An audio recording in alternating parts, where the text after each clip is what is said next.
Hi. Hello. We are back. We are It was back. another week. 5 more movies. 5 movies in about 5 days, give or take. Yeah, something like that. Never About a takes us a week. full week to Yeah. quite get there. We're chipping away at that Oscar list, trying to keep up with some new releases, trying to catch some stuff we missed last year. It's a lot. A lot on our plate. We got a lot of movies we're watching. We've got about 2 weeks left of Oscar death racing, is that right? Yeah, and I think I have 11 movies left to go. Some of those are shorts, so we're probably Yeah, in good too. shape. We're gonna make it. We're gonna make it no matter what. We're gonna make it if I have to pull all-nighters. We're gonna make it. But anyway, let's get right into our first movie. Our first movie was Blue Moon, nominated for Best Actor for Ethan Hawke and also Best Original Screenplay. Mm-hmm. This is a Richard Linklater movie. I know you really like Linklater. I do. And let me tell you, now that I've seen all of the Best Actor nominees, I would be voting for Ethan Hawke. He carried this movie. He was so transformative.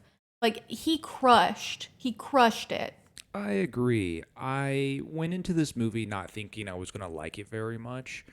I will say, I don't think this story was quite for me. This was about a lot of theater history. You enjoyed that aspect of it a lot better than I did, I think.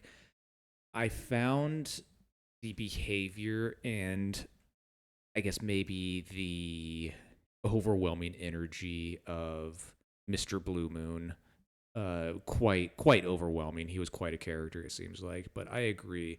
In this performance, I think Ethan Hawke, more than anyone, and especially this season, really transformed himself and took over this role.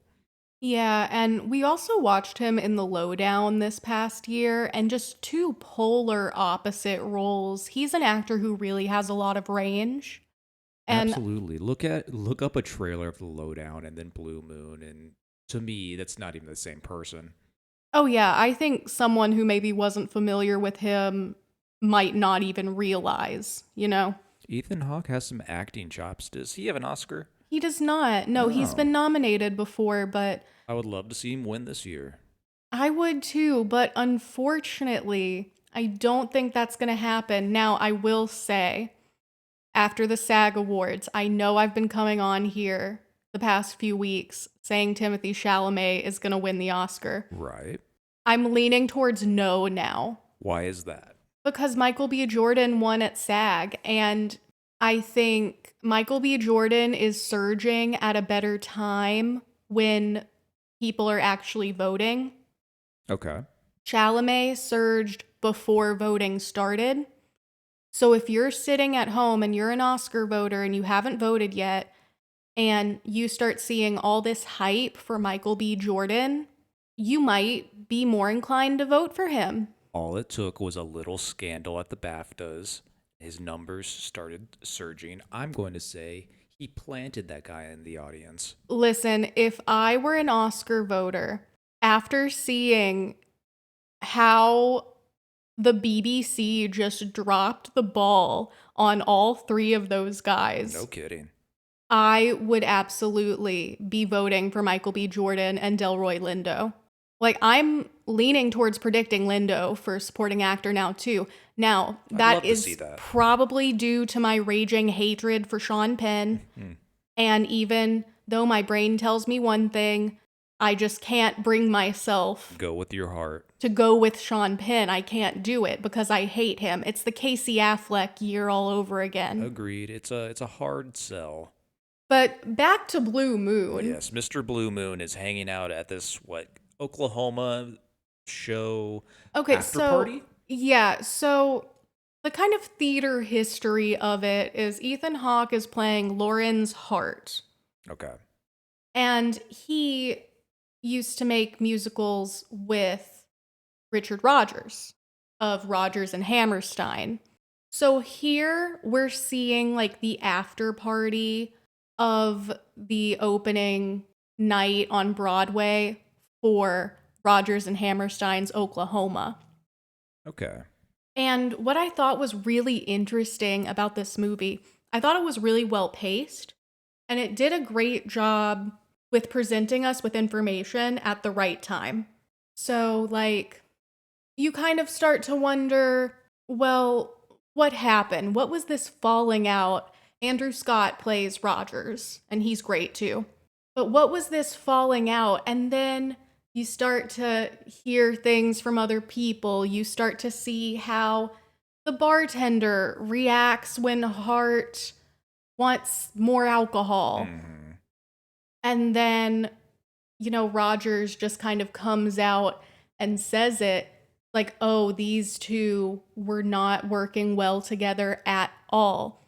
Hart definitely had an alcohol problem. It seems like he comes with a lot of baggage. Yeah, it seems like wasn't showing up to work when he was just throwing out a few things and that's it. And I'm not sure, it kind of seemed like to me that Ethan Hawke was the source of most of the animosity or the rift between them. I think so because let's be real, if he had maybe kept up with his work ethic a little more, Rogers probably would not have sought someone else out to work on Oklahoma because we also see that Ethan Hawke is really not open to the ideas of other people. He's constantly criticizing other people's works and like at every level of detail. Exactly. He asks Rogers at one point, "What's your dream project? We're going to do it." And he says Oklahoma. And we learn that, well, he brought the book, I guess, that it's based off of to Hart. And Hart was essentially like, well, that's stupid. And I'm not a huge fan of Oklahoma, but I it have has never seen it. stood the test of time, you know? I didn't even know that was based off of a book. If I recall, Hart is smoking like a chimney Well, they all are. this entire time as well. This is definitely the time of everyone smoking. Cause we start out the movie with him like delirious running down an alley and he just falls down dead. Hmm. And then we see this is like a party like a few months prior, like 7 months, something Yeah, like that. I do think that's indicating that He spiraled hard. this incident is what really, yeah, spun him out into getting to that point because it seems like before this night, he's been sober Hmm. and then the stress. And honestly, I think there's a level of embarrassment there. It just makes him, reach for those vices. I liked the little detail of Ethan Hawke trying to convince the bartender to serve him because it's established or inferred that he made the bartender swear not to serve him alcohol even if he asked for it. Hmm. I feel like, especially, maybe it's only in movies where you really see that, but that never works out unless you're just going to be 86th from the place. No, I think you would have to be close personal friends with the bartender for I that guess he to work. was. And I mean, they seemed friendly. If I were the bartender, I probably would have said no, but that's a tough situation. And he seems to, at this point, be putting all of his eggs into these baskets of people who don't really want anything to do with him. Right. He imposes a lot. Yeah, he is really into this college student who's like 20 years younger than him, Margaret Qualley. He really thinks he's in love with her and that she's in love with him. And we hear a little bit about their relationship prior, but the more he talks about it, the more it sounds like he's kind of making up a romance in his head from a friendly relationship. Oh, yeah, he's imagining a lot of these things. Yeah, it's kind of the classic guy who thinks because a woman is nice to him that she's in love with him, when it seems like she is probably intellectually stimulated by their conversations, but I think for the most part, she's just trying to get near a famous dude because she really wants to get introduced to Rogers. And when he invites her to a party, she's off. She's abandoned Hart. It's true. I was getting the impression, even with Rogers, that Hart was a couple decades older than him. Is that right? What was he, like 47? Something like that. Fact check that. Because Ethan Hawke and Andrew Scott They're of an feel age. of similar ages. But yeah, Hart, I think, finds himself very like poetic and deep, but he ends up just coming off as annoying and very self-centered. And again, it's a great portrayal of this character. I'd be curious to read the book this is based off of. This was an original screenplay, actually.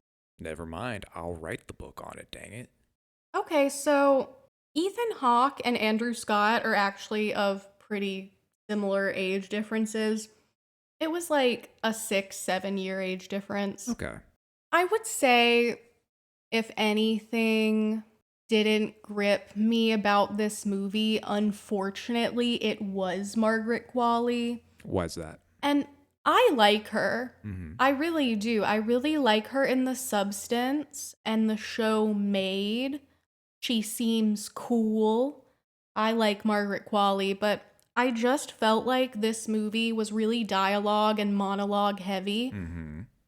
And when she was having her big conversation with Hart at the end of the movie, and she was kind of recounting stories of what had happened to her, it never felt super authentic. It just felt like she was trying to rattle off the lines and maybe add a little like head pop here and there. That's true, yeah. Comparatively, I mean, acting opposite of Ethan Hawke in this setting would be very difficult to anyone. It felt almost like I was watching a scene in an acting class. Really? Yeah, but I can also see maybe this was intentional.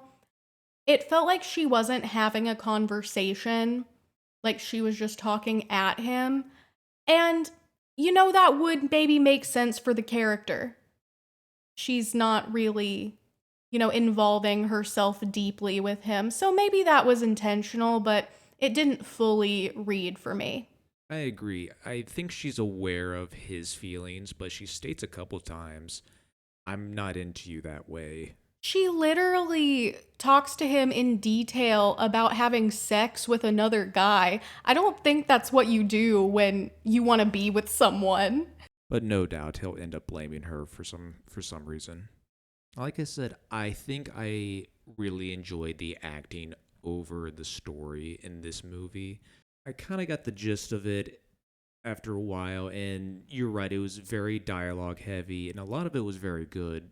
But it does sort of drag after a while. See, I never thought it was dragging at all. I thought it was paced really perfectly.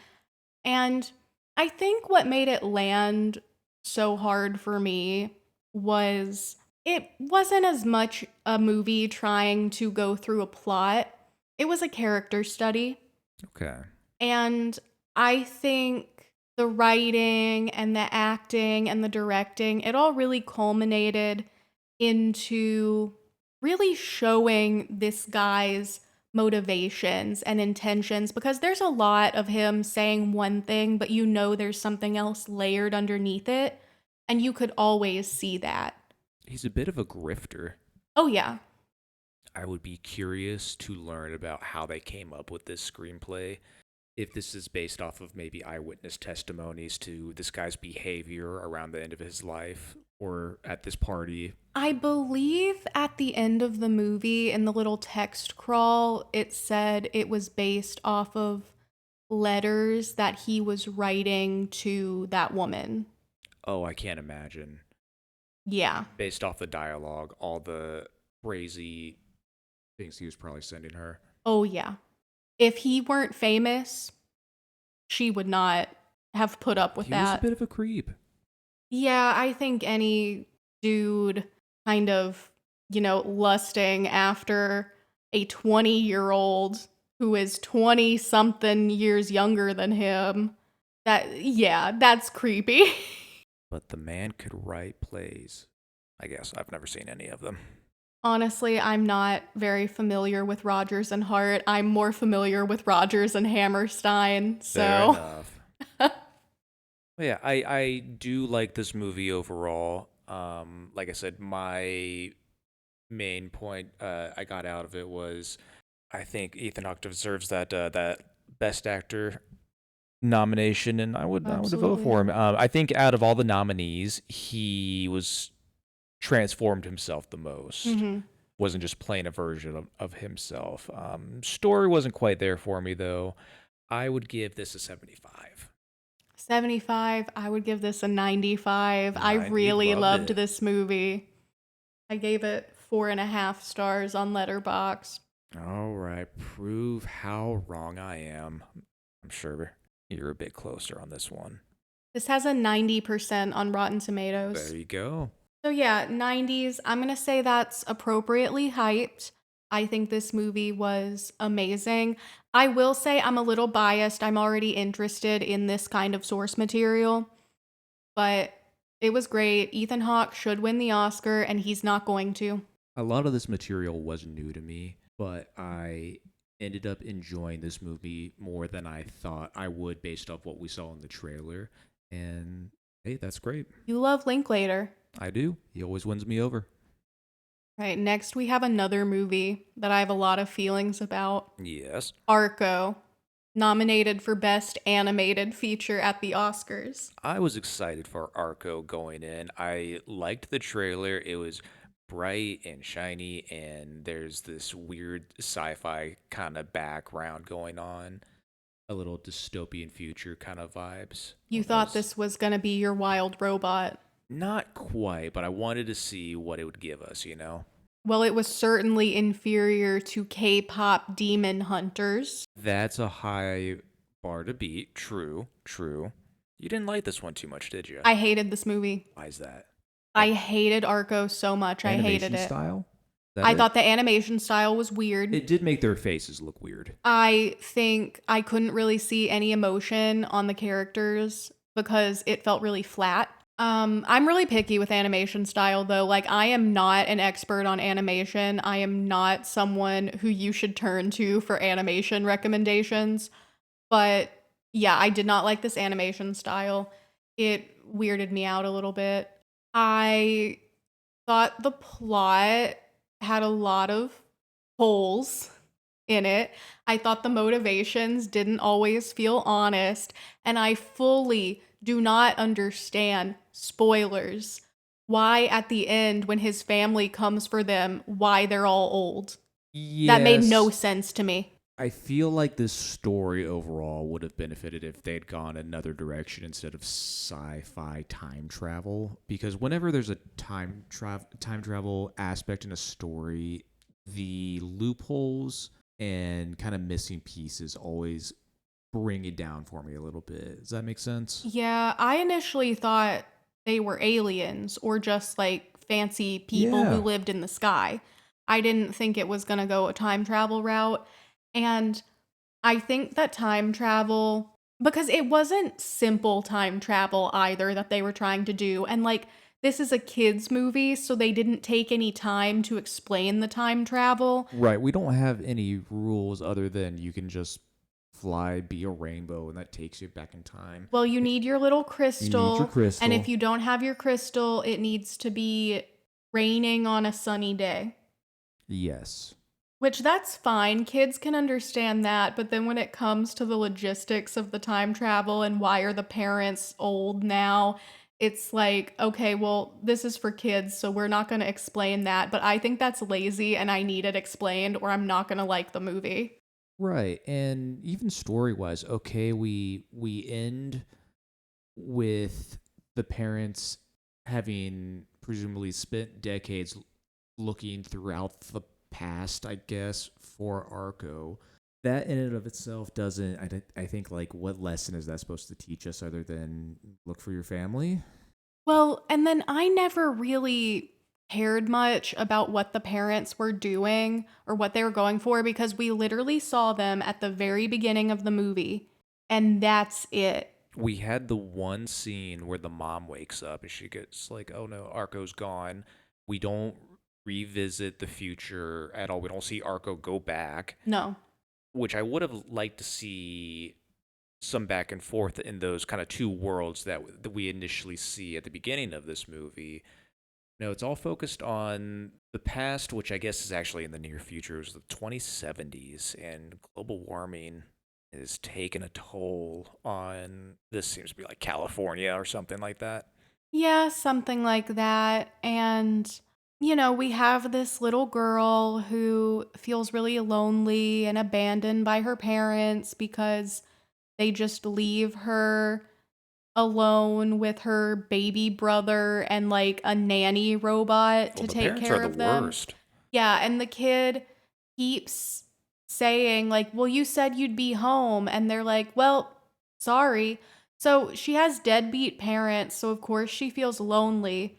And then when she meets Arco, she's like, "Wow, I have a friend now." But then there's like these three stooges who start trying to follow them because I guess they've been looking for these time travelers. Right. They revealed that these guys who wear their rainbow colored glasses to show that, I don't know, they're down with the people from the future, they saw one of the rainbow people like 20 years ago and have been looking at for them ever since. I would have liked to actually seen maybe when Arco had been traveling, trying to get back to his time, he accidentally went to the past and kind of set off that chain of events to where the guys are looking for them.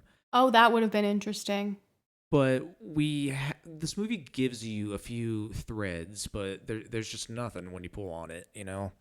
Yeah, and then like at the very end, those guys end up helping Arco get away, but it's like all they cared about was knowing the truth themselves. They don't want to show anyone else the truth. At Right. first, I thought maybe they were trying to kidnap Arco so that he could tell them about the future and they Me could like too. make a buck on it or something. But nope, they just needed to know. And now that they know, they're going to let him go. And then, They really did. They were just enthusiasts. yeah. I guess that's not so bad. And then this little girl is begging him to take her with him. And he says no. Like, there's only one suit. That's not going to work. But she cries and cries and cries. And so he tries to take her and she ruins everything. It's all her fault. And Mm-hmm. now her nanny robot's dead and it's all her fault. It really was. I don't think she learned her lesson. She didn't learn her lesson at all. No one learned any lesson. Because what is Arco supposed to take a lesson away now that his family is old trying to look for him? Because he was gone for 2 days. Exactly, yes. To us, and to us, the audience, this movie takes place over like a couple days. There doesn't appear to be any rules given at the beginning of the movie when we see the Arcos family doing their like back and forth time travel. So they never really establish how did that happen, and I guess to a greater extent, why did it matter? Why did they decide to go that direction, you know? Yeah, because they said they figured out where he would be based on the cave drawings that the nanny Yeah. robot made when they got stuck in the cave because, the girl made them crash. But still, why did his family get older? It was never explained. In my opinion, I think it was just put there to be mean to children. To That's be gonna mean to make, children? yeah, that's gonna make the kids upset. It was unnecessary. It's gonna make the children upset. So they put it in there just to be mean to children. They didn't want it like such a happy ending, so Yeah, they're like, "Oh, your parents are old or they're gonna die soon. exactly. Movie over." They literally said, well, we can't let this kids movie have a happy ending. So yeah, they Yeah. just shoehorned. It was shoehorned. I hated it. Sequel baiting. I don't know. It's better not get a sequel. I liked the kind of rainbow suit, vivid scenes, especially the big where he's flying through like big clouds and everything. I thought that was really well done in this movie. I really liked. I think my favorite scene in the animation was when the Three Stooges are in the room with all like the other robots, and they say, okay, we're going buck wild, start throwing things and tackling each other. That was really funny and well done. But you're right. Otherwise, the faces are kind of dead, aren't they? Yeah, they had dead eyes. Nothing's perfect. This movie sure wasn't. I don't know really what lesson were we supposed to even get. I mean, this is a kids movie. What was this Yeah. trying to teach us? Don't mess around with things when your parents tell you not to, because you're probably going to screw up. Curiosity killed the cat. Maybe with the family aging at the end, but they're like, we finally found you. I don't know. The links you should go to help your family? I don't know. Yeah, but the movie's not even about his family, so they're not showing those lengths in the movie. I think they just put that in there to shoehorn in a bittersweet ending. The only kind of payoff we got from, like, one of these ideas being planted is Arco shows our main girl protagonist a drawing of what his home looks like in the future. And it's these big spires rising up into the sky with platforms on it. And you have these self sustaining kind of enclaves. He draws it for her. No, he describes it to her. She draws it in her journal. And I think she's ending up in the future as the one who invents what turns out to be Arco's home. Yeah, so she stole someone else's intellectual property. Well, I guess that means at some point a version of her had to come up with it first, but that's the only kind of, when you're dealing with time travel, that's the only little like planned in one time payoff in another. Otherwise, what did that even matter? It didn't. And then it's like, what was the movie supposed to be about friendship? Because it Maybe didn't really have anything unique to say about that either. it's not about child safety, because that No. robot was running this baby through wildfires. Should have just left him at home. He was better off alone. The robot died anyways. And then there's the poor little other boy who's in love with the little girl, and You can do better, buddy. he just does any dangerous, stupid thing for her. And, that poor kid, I would have rather him be the protagonist. Me too. Young love. But this movie was okay. I did not end up liking it as much as I kind of hoped I would. It had its strengths. The scenes and animation and kind of voice acting and characters were all pretty well done. I just think whatever they were trying to tell us or show us what the story was about was a little nonsensical. An idea of, hey, this is what the future might look like. Sucks to suck. I'm mad that I spent money to watch You this. did. You had a coupon. It's okay. I did. Or a discount. Aren't you glad we didn't waste money going to a theater? Oh, watch this? absolutely. I hear that the French version is better because we rented in America. I even checked. There was no That's true. French version for us, so we just watched the English dub. Yeah, I'd be curious if, having it in its native language just carries it Yeah. a bit more. My measly 25% is for the English dub of this movie. At 25? Yeah, I hated Wow, it. that might be your lowest. Oh, no. I can't hate it that much. I would watch Santa Sangre again before I watched Arco. Oh, I'd much rather watch Argo. And therefore, I'll give this a 72. On Rotten Tomatoes, Arco has a 93%. I hate that. People just like the colors, and you don't really have to think much more about it. That is That's fine. way overhyped. Way overhyped. This ain't worth it. No, it's not worth it at all. Go watch K-pop Demon Hunters again. All right, this one's going in the black book. Not worth the hype. I hated it. This movie brings the anger out. Yeah. Yeah, because not only are they trying to give me a bad movie, they're trying to give the young, impressionable minds of children a bad movie. We need to teach children about good movies and good story structure. The lessons of this movie: pretty colors, don't think. I'm okay with that, actually. Well, if that's what I'm going for, I'm just going to watch Saltburn again. I love that movie. Pretty colors, don't think. Arco. Number 3. Hit us. Movie number 3 is Pavements. Oh, pavements.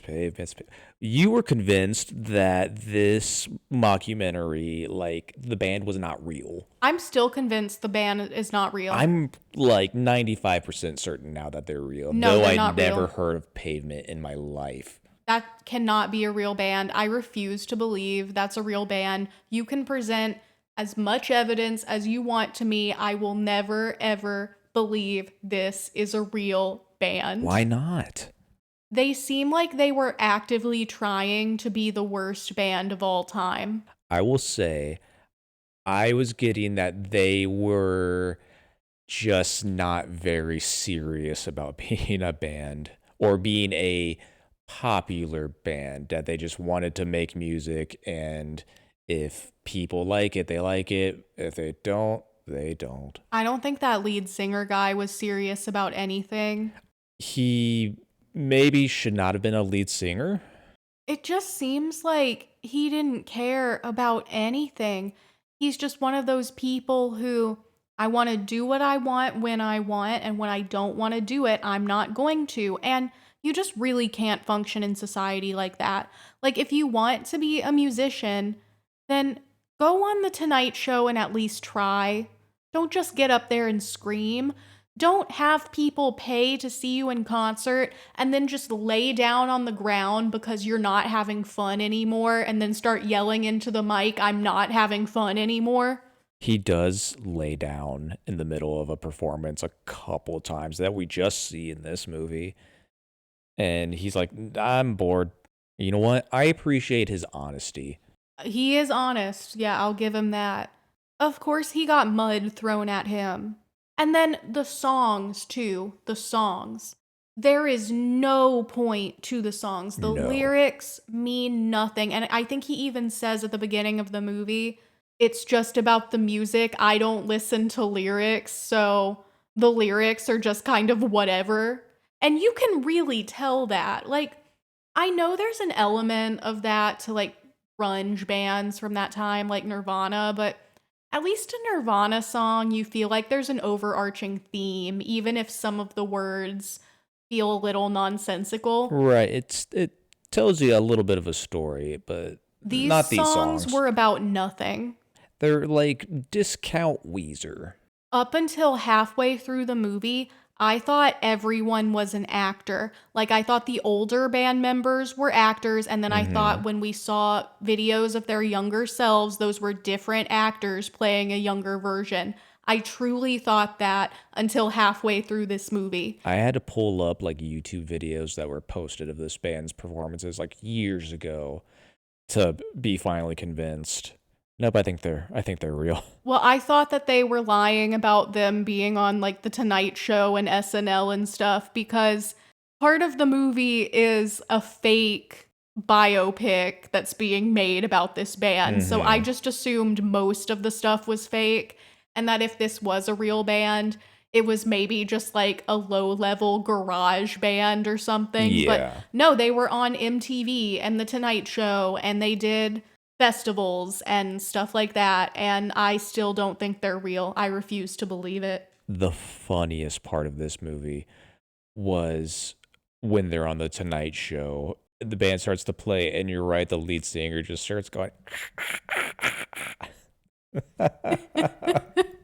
just shrieking into the microphone. And I guess I get his vibe is we're just playing music and vibing and just kind of doing what we want. I get that. And it just kind of seemed like they found their little weird niche avenue to success doing that. I guess there's an audience for it. You just can't expect to do that and take people's money Oh, multiple absolutely. times. This is capitalism, baby. Multiple times in this movie, someone tells the band that it feels like they're insulting their fans because They for are. instance, make a record and there's three sides, not four. So, like, one side is just blank on one of the records. And they're like, can you not add something else there? No. Well, aren't your fans gonna get mad? Who cares? Like, okay, then you hate your fans. I don't think anyone is a serious fan of this band. I think everyone is a fan in a trolling or ironic or hipster way. Hmm. They did seem to have a lot of fans. I don't know. People just might be nostalgic for that kind of music. I've never heard of them ever in my life. I've Like never brain heard a dead single grunge, song. I guess. I maybe have heard some of their stuff, but I never had heard the name Pavement or any of the song names. Yeah, this was all new to me too. I thought they were actors. They did have the little subplot of Joe Keery playing the main guy and really trying to method act. Oh, he was the MVP. He was so funny. The real like mockumentary part of it, that was very funny and well done. I screeched when he started doing the voice and then was saying he couldn't get out of the voice, just Yeah. like Austin Butler playing Elvis. Absolutely. We love method acting in this household, don't we? I hate it.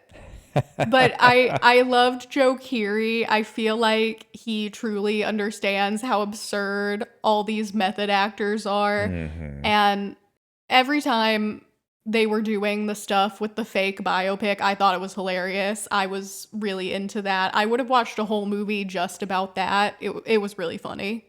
I agree. I would have liked actually for this movie I had to lean into the mockumentary part of the film a little bit more because otherwise it's sort of just telling us a history of this band, how they came together and kind of rose to popularity in the late 80s, early 90s, Mhm. something like that. Toured with some big groups and stuff, but they eventually, fell apart and got old. Now they're doing a reunion and there's a lot of a nostalgic factor kind of driving this. And it was so boring. I had never heard of this band. It seemed like they were never quite popular enough to be widely known and didn't seem to be liking what they were doing a lot of the time.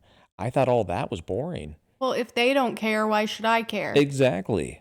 There was also a fake, like, Broadway jukebox musical storyline that they were going I for. think that was real too. That was not real. I look it up. Look it up right now. I think it was called like Slated, Enchanted, something like that. That was a real thing on Broadway. That was not a real musical on Broadway. I'm looking it up. I'm gonna prove you wrong. Those actors were not, I know those actors. They were not doing that on Broadway. That was fake.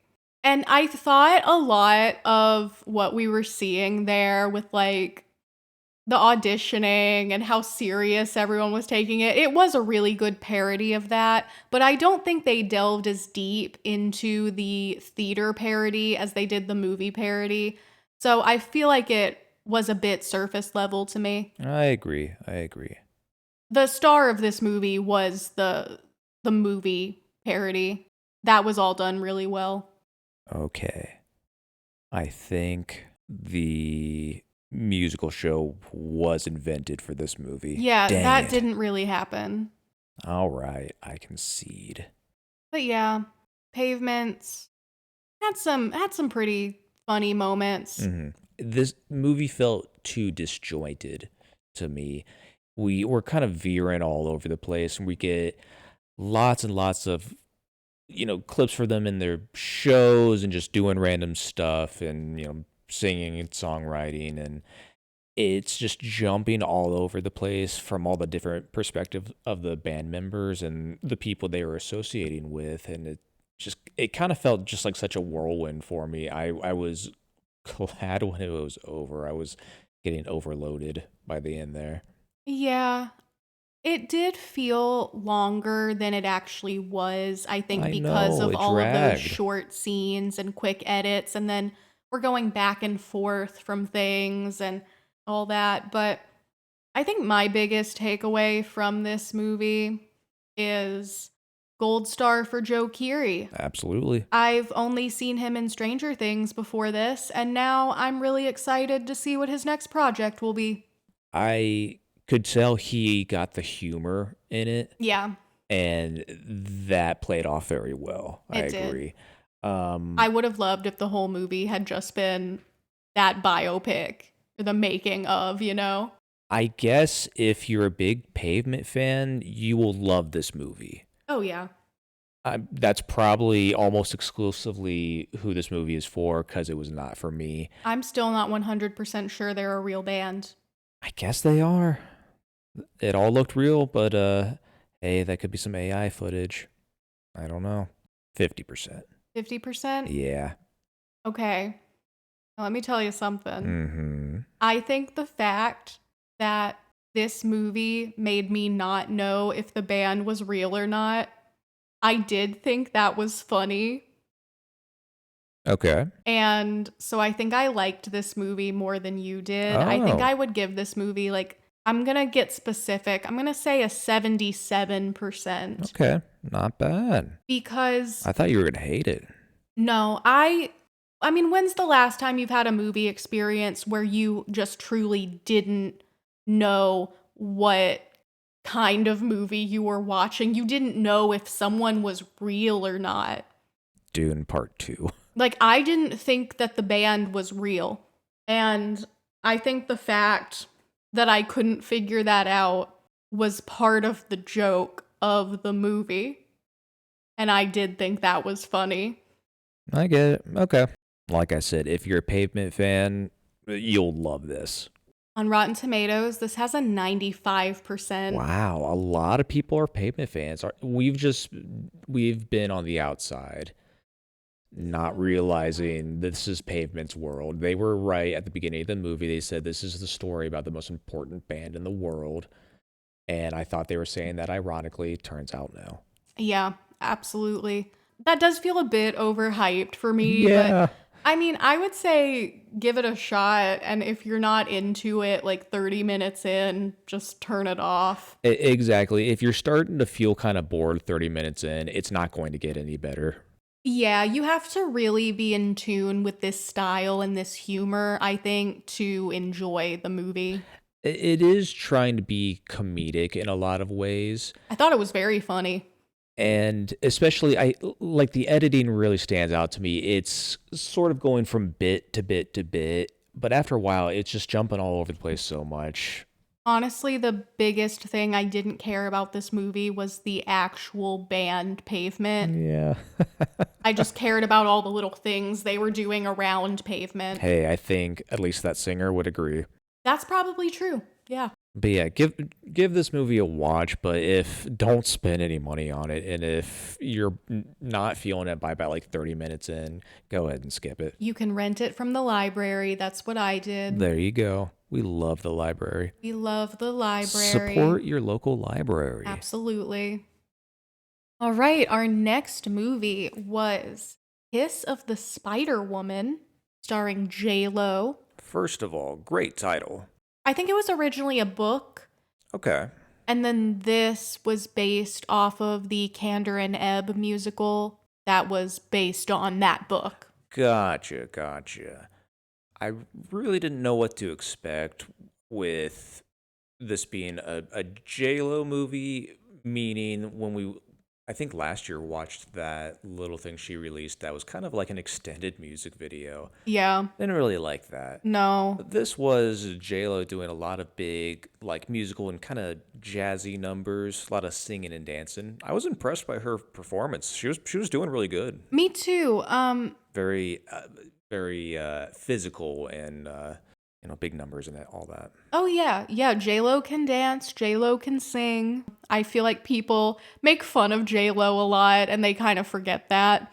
I have never seen or really listened to the music from Kiss of the Spider Woman, so I didn't fully know what to expect either, but I figured I knew the style of music we would get, and I was right. This is honestly the kind of musical theater stuff that I like. I'm not as into more modern musical theater. I think it all sounds really samey. What is the style of this musical, would you say? The way that I can really describe it is it's kind of like big band, bombastic, just really, I don't know. I feel like there's a timeless quality to it, whereas a lot of modern musicals have a real modern day pop quality to them. Okay, I get that. And yeah, this is Candor and Ebb, which they also did Cabaret, which I love Cabaret. And I was reading a little bit about the making of this Kiss of the Spider Woman movie. It was directed by Bill Condon, who also directed the Chicago movie. Okay. And he directed Dreamgirls as well, the movie. He said he actually took a lot of inspiration from the Bob Fosse directed Cabaret movie with Okay. Liza Minnelli, because that movie, it really changes up the musical a lot. I've seen both. It essentially makes all of the songs diegetic. So it's people getting up and singing in the cabaret, which is a time when you'd be singing, you know? And then all of the songs that's just I'm talking to you and then I start singing, those were cut out. And this movie, I guess, did the same thing. I'm not as familiar with the Broadway musical Kiss of the Spider Woman, Okay. but from what I read, there are some songs like that, but this movie really kept the songs to when our main character is describing his favorite movie to Andor over there. I thought the setting for this was interesting. It's what 1970s Argentina, I believe. Yeah. Andor is a political prisoner paired with Molina, Hmm. another prisoner, but also like an informer for the warden to trying to get like information out of Which Andor. I've never seen that actor before. What a powerhouse performance. Oh, no kidding. What a voice. Great acting. They did a fantastic job. Was smooching all over Andor. By golly. They liked each other. They did like each other. 10 out of 10. I will say, since you brought that up, when their relationship did turn into a romantic one, I did think it was kind of out of nowhere. I thought Yeah. that they were just really like getting to be good platonic friends. And then it just hit the romance switch. I didn't mind it, but I wasn't expecting it, I guess. I thought it was out of nowhere. I get that. I thought we were going to maintain the kind of stoic behavior of Andor Yeah, same. in the first half of the movie. But hey, they decided to he wanted to change. Also, this was a better trans musical than Amelia Perez. Oh, I agree. They touch on that in a very personal and kind of humanized way, and I liked that a lot. Me too. I thought there were a lot of really beautiful moments in this movie. I agree. And yeah, I'm a sucker for a big old dance sequence, and this had a bunch. I am not. I don't find myself as interested in musicals or big dancing and singing numbers. This movie has a lot. They kind of start to blend together to me after a little while, but that is not to say none of them were not well done. Everything was fantastic. The choreography was great. I thought J-Lo did a great job singing. Do you think she was live singing on any of No, those? they weren't live singing. No, okay. I always kind of wonder. Some movie musicals will live sing, but usually people end up making fun of those. Looking at you, Les Mis. Like Les Mis, yeah. Hey, everyone on Les Mis can sing better than I can. So Les it's okay. Mis was my favorite movie in high school. I made my mom take me to see it Christmas Day. I Amazing. loved that movie. Now that I'm older and I've seen more movies and I know more about, you know, I don't want to say what's good and what's bad, but, Mhm. you know, I can see where there were some technical issues and missteps in that Yeah. movie.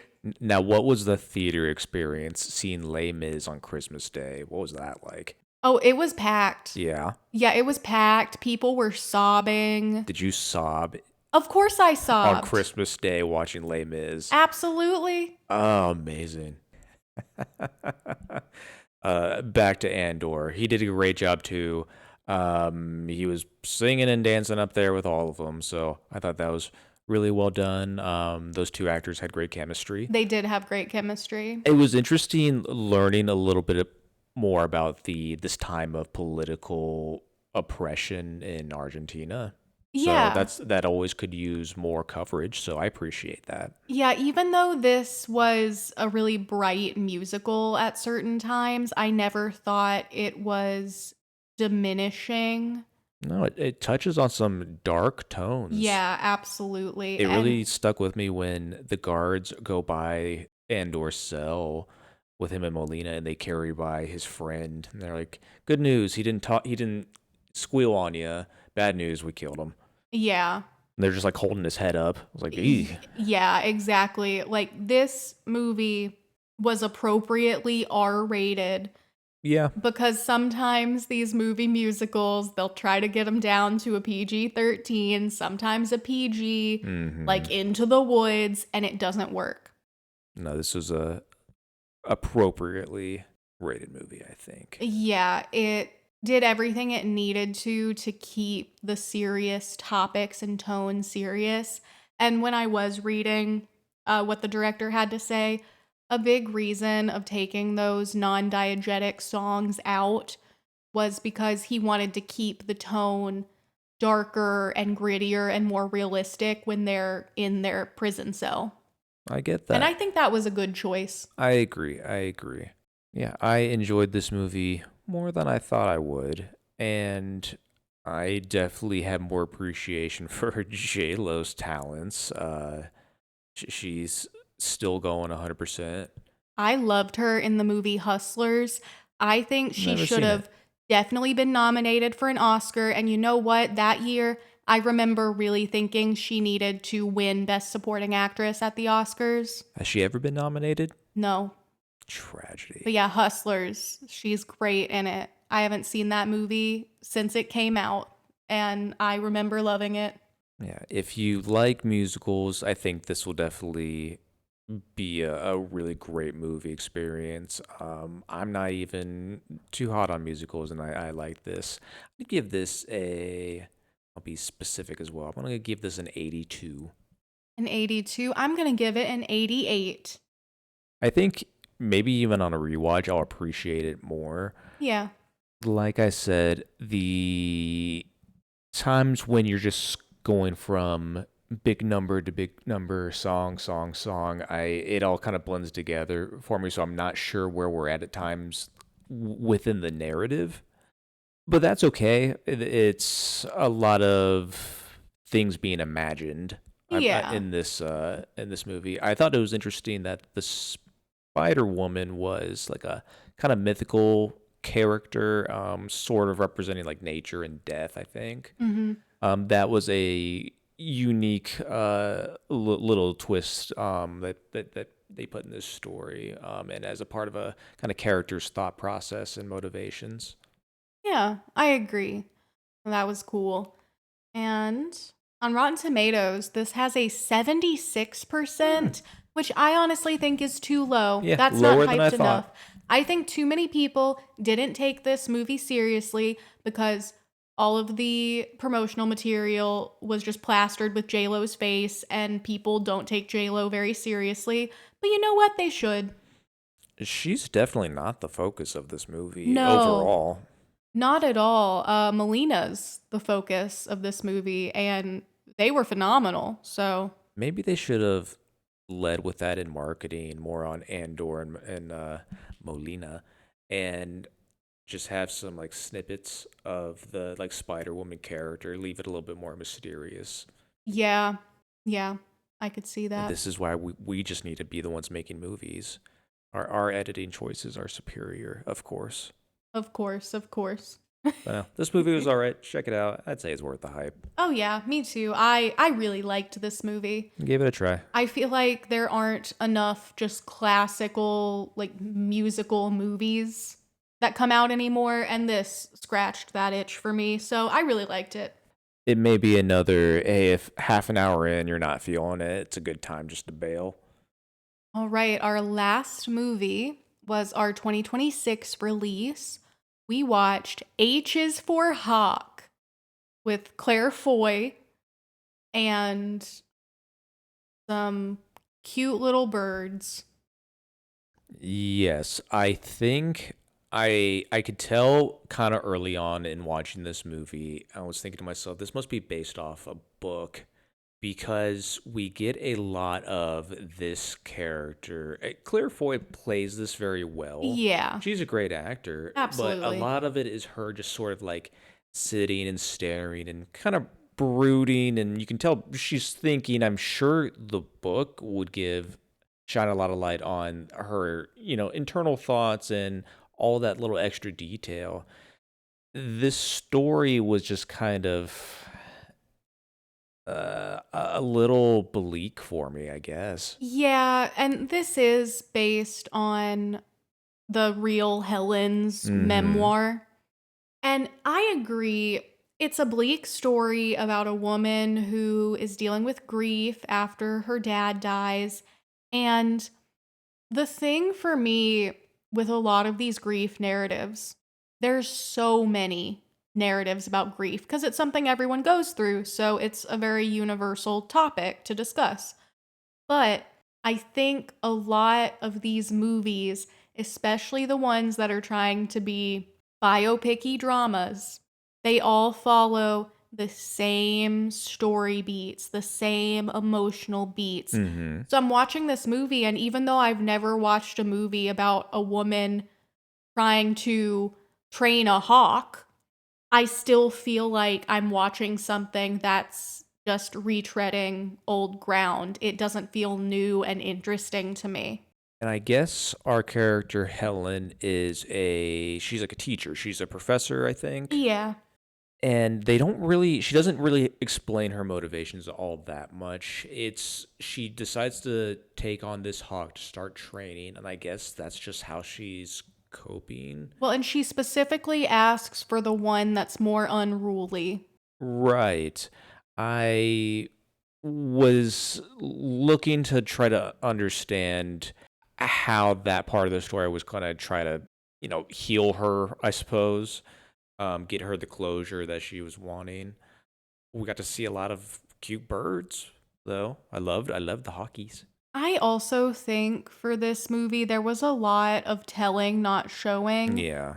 And it was probably because, well, it's hard to get the bird to do that. But for instance, we just see Helen and she has cuts on her face.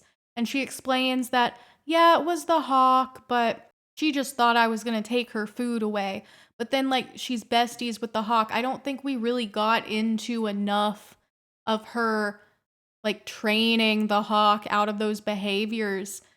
And we certainly never see a scene of it injuring her or something. No. We see multiple scenes where she brings the hawk outside to let it hunt or just Fly like around, yeah. train outside. There's a lot of hawks just kind of flying around and Claire Foy just sort of jogging after them. Yeah, She but just then runs a lot. her hawk, Mabel, she names the hawk Mabel. Mabel was a cutie. Mabel will fly away and then like go get in a tree or something or just fly off and she can't find Mabel, but then it just cuts to the next scene and she's in the car with Mabel and she's kind of like, "Oh man, that was tough." But we don't actually see any of the hard bits. And I think that really lessened the impact Right. of the narrative. My favorite scene in this movie was the one where she was giving some lecture or something about the hawk. And these people listening kind of start heckling her about, well, why do you let it kill bunnies and stuff? Which what I didn't think that was super realistic or something that would Mm-hmm. really happen. But her cuts on her face, the more like exasperated she got, they started to open up and bleed. Oh, I missed that. And Okay. I just thought that was cool. I missed that. Yeah, that's a nice detail. I did think, and maybe this is off base, but at the end, she ends up going to the doctor and gets diagnosed with depression. And I was just kind of sitting there like, Yeah. of course. Duh. And I'm sure the movie was just trying to show that if you have these depression symptoms, you should go to the doctor, get professional help. They wanted to show that step in the depression recovery process.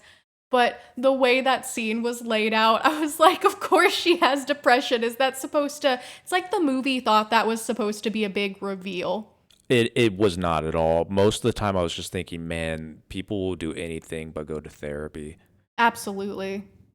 But yeah, I just thought this movie wasn't really anything particularly special or engaging. I wasn't sitting there like, wow, this is bad, this is incompetent, but it just wasn't, it didn't wow me either. I'm sure I would probably enjoy the book a lot more. You just sort of get a lot of Claire Foy just sort of doing things, and then she's got a hawk.